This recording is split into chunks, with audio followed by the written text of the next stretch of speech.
Pagkatapos ng apokalipsis, nagmaneho ako ng camper papasok sa malalayong bundok, sa daang walang ilaw. Paminsan-minsan may malalaking bato na bumabagsak sa harap ng sasakyan ko. Plano ko noon sa susunod na araw, pagkatapos sumakay sa highway, pupunta sa gasolina. Ngunit may bigla ang pangyayari sa daan. Nakalimutan ko na ang tungkol dito. Ngayon ay nag-ilaw na ang fuel gauge. Kailangan kong maghanap ng angkop na lugar para huminto bago maubos ang gasolina. Hindi ko alam kung gaano nakatagal ang biyahe. Sa wakas ay natagpuan ko ang dating kampo ng Pangangaso. Nagmaneho ako hanggang sa gilid ng makapal na gubat. Naubos ng sasakyan ang huling patak ng gasolina, at huminto sa lugar na iyon. Dala ko ang payong na pang-ulan at bumaba sa sasakyan. Pinunasan ko ito ng buong buo sa ibabaw ng sasakyan, at maingat na pinagtibay ang payong sa sasakyan.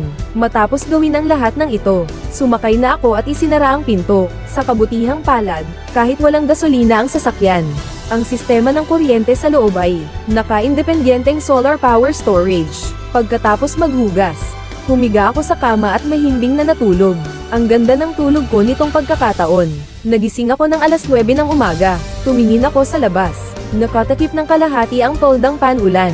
Ang tubig ay bumubulusok pababa. Wala na ring signal ang cellphone ko. May 8 pang zongzi sa loob ng refrigerator. Isang palayok ang niluto at isinabit. Sabi nila, hindi ito madaling masira kapag ganito. Sakto pa para sa Dragon Boat Festival sa loob ng 2 araw. Hinugot ko ang kuryente ng refrigerator. Hindi ko rin alam kung kailan titigil ang ulan. Kailangan pa ring tipirin ng kuryente ng baterya para makatipid ng kuryente. Sa mga nakaraang araw, ang tanging mainit na pagkain na kinakain ko araw-araw ay ang self-heating hot pot. Ngayon ay may lasa ng mala spicy beef. Nilagyan ng gulay na rekomendado ng husto ng manager ng supermarket, ang masarap at chewy. Habang kumakain ako, nanunood sa labas ng bintana. Hindi ko ma-imagine kung ano ang itsura sa labas ngayon. Ako pala ay nag-alala ng walang dahilan. O talagang dumating na ang mga taong nawalan ng tirahan. Naunang nalaman ni Wei Yixing. Kaya dapat handa na ang bansa. Mabilis sigurong makokontrol ang sitwasyon. Sa wakas, tumigil na ang ulan. Pagkalipas ng 1 pang buwan, sumikat ang araw sa kapatagan matapos bumaba sa sasakyan. Sumisiklab ang init sa aking mukha. Humihinga ako ng malalalim. Nilalagpasan ko ang lahat ng tali. Ibaba ang waterproof na tela. Ang sikat ng araw ay sumisilip sa mga dahon, at tumatama sa solar panel sa bubong ng sasakyan. Pagkatapos kumain, nagsimula akong magtrabaho. Nililinis ko ang banyo. Nililinis ang loob ng sasakyan. Sa loob ng 1 buwang kalahati, matapos ang mga basura mula sa pagkain at pag-inom, nagsimula akong mag-explore sa paligid. Maraming kabute sa bundok pagkatapos ng malakas na ulan. Ngunit kakaunti lang ang mga uri na kaya kong kilalanin. Kung swerte ka lang, makakakita ka ng mga kabuteng hindi madaling malito. Ako lang ang kukuha ng ilan. Pagkatapos lumabas ang araw, ang solar panel sa sasakyan ay nakakakarga ng 3 kWh araw-araw. Malamig sa bundok, hindi na kailangan ng aircon. Sapat na para sa aking pang-araw-araw na pangangailangan. Pagkatapos magkaroon ng sobrang kuryente, naalala ko na nasa likod ng aking bagahe, may inilagay pa akong drone. Ito ang M300 na binili ko. Noong nagsisimula pa lang akong magtrabaho, kinuha ko ang drone mula sa sulok. 548 kasabay nito nilinis ko rin ang aking mga gamit X15.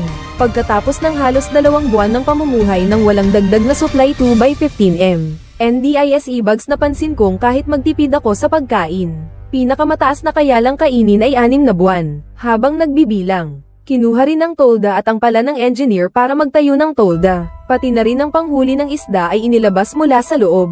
Inayos ang mga natirang self-heating hot pot boxes na kinain na dati. Lahat ay inayos ng maayos. Nilinis at nilagyan ng lupa sa loob.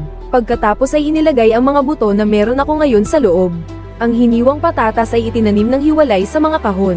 Ang bawang ay itinanim din ng paisa-isa. Ang mga buto ng tuyong sili ay nilagyan ng tubig gamit ang natirang malambot na panyo sa paghuhugas ng mukha, at inilagay sa loob ng bahay para mag-usbong. Ang luya naman ay direktang itinanim sa isang lugar na malambot ang lupa, at inihukay doon. Pagkatapos ay kumuha ng mga bato at inilagay sa paligid bilang tanda. Pagkalipas ng mahigit 10 araw, ang aking sili na usbong ay may 2 dahon na lumabas matapos itanim sa lupa. Lumabas ang 2 dahon. Ang patatas ay naitanim na rin sa lupa na naihanda nitong mga nakaraang araw. Ang drone ay naubos ang kuryente ng aking baterya, ngunit ito ay na-charge ng buo. Ako ay may dalang drone. at umaakyat patungo sa tuktok ng bundok. Nagsimula akong mag-try flight sa isang malawak na lugar. Umiikot ako sa isang daan sa bundok ng ilang kilometro.